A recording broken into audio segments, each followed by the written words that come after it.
I'm going to be speaking about waste management in a small rural community in Ireland. It doesn't have to be anywhere specific. This happens to be on Bear Island. As mentioned previously, the Heritage Council instigated and sponsored a conservation plan for the island, which was extremely stimulating for all sorts of reasons. The reason that I'm going to talk about today is how do you deal with waste in a rural community. We concentrated on two aspects to start with. How do you reduce transport costs? And how do you encourage people to not necessarily just recycle, but to reuse? This was imperative. This is our Bring site on the island, with conventional bins for cans, tins, paper, cardboard, plastic, and a clothing bag. Nothing strange about that. The shed gives away what lives inside.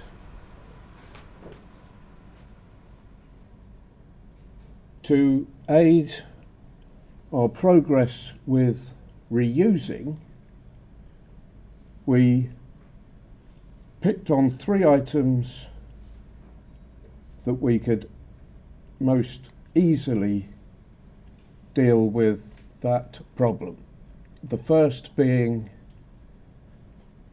what do you do with all the glass bottles that end up in a rural community? They're heavy, they're bulky, they take a lot of money to get rid of.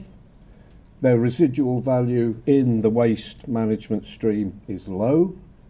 Contamination is a huge problem. A brown bottle, a green bottle in a clear bottle bank means it's downgraded when it gets to the treatment plant and reduces the value of that particular stream. This machine, called a crystalline glass imploder, takes all glass and crushes it down to what's known in the trade as cullet. This cullet can be used in the community for all sorts of purposes. The main one being, it can be used as a garden mulch. It has a decorative quality. You can sieve out the paper, the labels, the corks, the stoppers, anything else. It can be used as hardcore. It can actually be added to concrete. Up to 20% of concrete can have this cullet incorporated into it before it alters the strength of the concrete. Once again, used as a decorative purpose. We last year imploded, getting on for 70 tonnes of glass on the island. That's 70 tonnes of glass that hasn't left the island, it's been used on the island. It's free for everybody to use. In the past, glass bottles were put into bottle banks. The bottle banks were taken to the ferry with specially adapted forks on a tractor, put onto the ferry. The tractor had to go onto the mainland, take off the banks were emptied, then the whole thing was put into reverse. It took a whole day, 2 men working at that.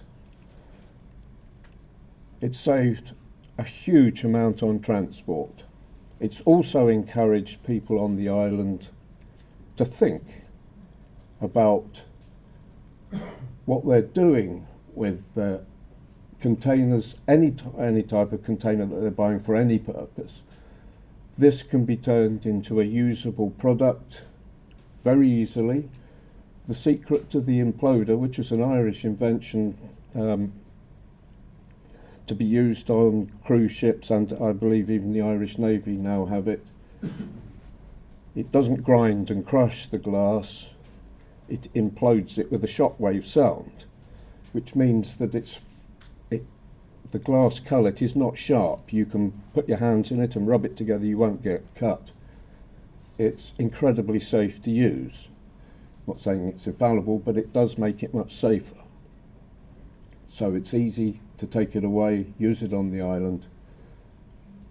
Fantastic use, much better use than recycling. It's being reused. Going back again, we also looked at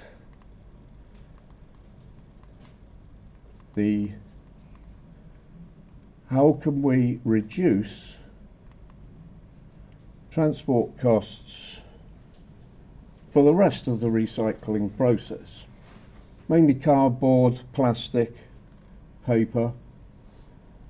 They're collected in the bins, as we've seen, and then it's put into this baler, which people will recognise. All supermarkets, all DIY stores have these out in the back.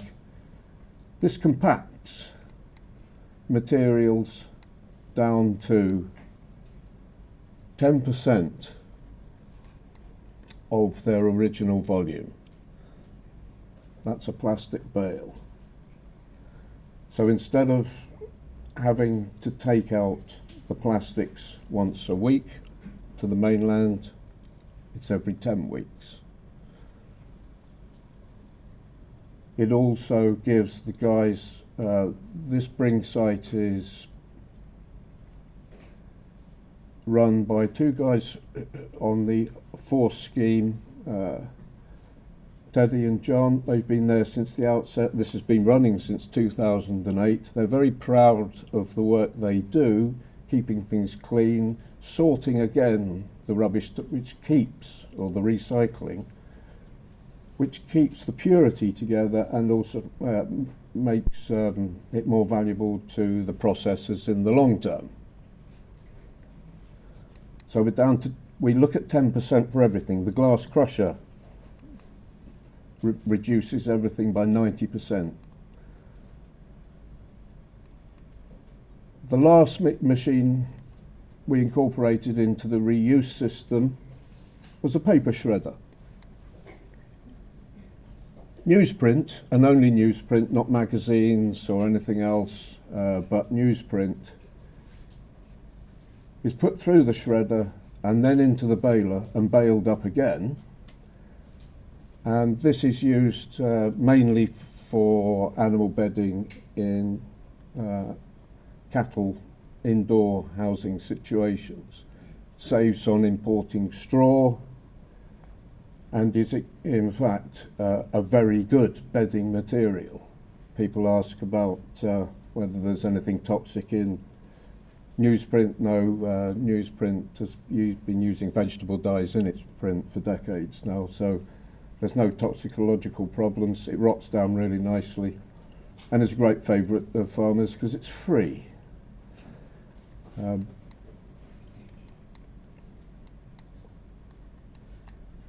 So all in all, what you have to do in the first instance, by having such a system as this, it's quite easy to get people on side. Our community consists of 168 residents at the moment, and on the whole, everybody's very supportive of the whole scheme and use it particularly well. Back in 2008, when the system got going, the whole thing cost €15,000. I guess now you could probably double that to today's prices.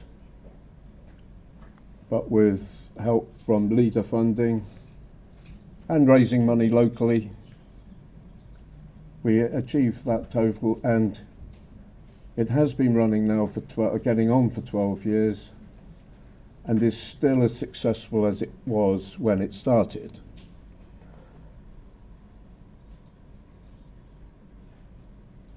What we found with this system is We're trying not to let, or we're trying to let as little get into the recycling system as possible. We still have a waste collection system for non-recycling, but once again we found that has reduced by 90%.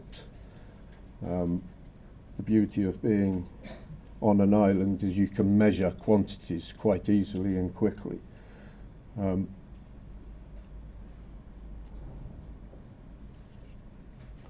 The social aspect is important. People care for this. They like to see it working, and we're very proud of it.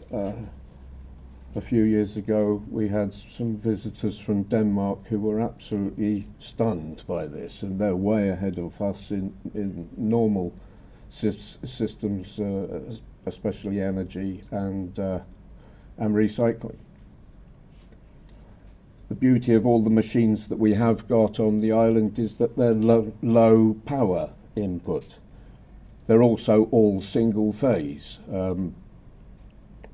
We don't have access to three-phase electricity on the island, so they're very cheap to run. We unfortunately at the moment have to be connected to the ESB, but we're using about 2 units of electricity a week, which is absolutely nothing. Our next move is to try and get the Bring site powered with renewable energy, and it's just an example of how not to let us put things into the system and keep creating the problem. The two things we haven't found a use for yet that is readily available are all of the plastics, unfortunately. And if anybody's got any ideas what you can do with used nappies in a recyclable way, then please let me know. All those things still have to leave the island in a conventional way.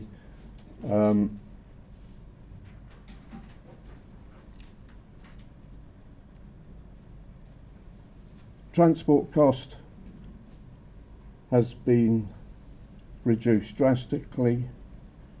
Reusing is now the norm, and I would highly recommend that rural communities look into this as a way of positively reducing your footprint when it comes to waste. Thank you very much.